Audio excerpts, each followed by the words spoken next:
big question for you is, should you save €10,000 and get the single motor version of Volvo's C40? Well, in short, the answer is probably yes. While over 400 brake horsepower is nice in the dual motor version of it, I just don't think you need it. This single motor front wheel drive version has almost 240 brake horsepower. There's plenty of electric motor torque. It still will do 150 kilowatt charging. It's got a 69 kilowatt hour battery, and it's easier on energy as well, because if you're really well behaved, I've seen this car do 16 kilowatt hours per 100 kilometers. Everything else, the outside, the inside, is the same.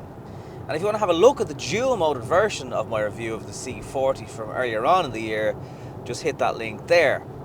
But it's a whopping 10,000 in the difference. And yeah, it does struggle the odd time and in the wet to get the power down, and that's with tyres that only have 4,000 kilometers on them. So I do wonder, with a bit of extra mileage, how will that cope further? There's no doubt you'll get more grip from the dual motored version of the C40, but you can buy a lot of tyres for €10,000, a lot of charging as well. And in which case, with the almost 70 kilowatt hour battery, so the dual motored version does have a slightly larger battery.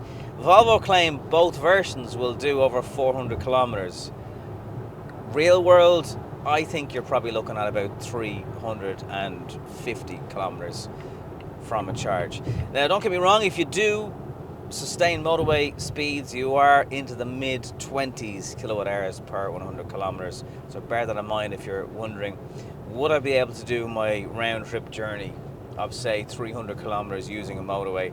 I think you would. Just don't be expecting an awful lot more than that. Love the way you can integrate Spotify without cables. You can actually log in via the car. That's very good. There's loads of safety features as standard because it's a Volvo. So you're getting blind spot, frontal collision. So you're getting blind spot, you're getting frontal collision avoidance, rear collision avoidance. Still works every time. You get Google Maps, which to the second, just like on your phone, the red lines for busy routes, they're all included. An automatic tailgate is standard as well. So there really is lots of spec.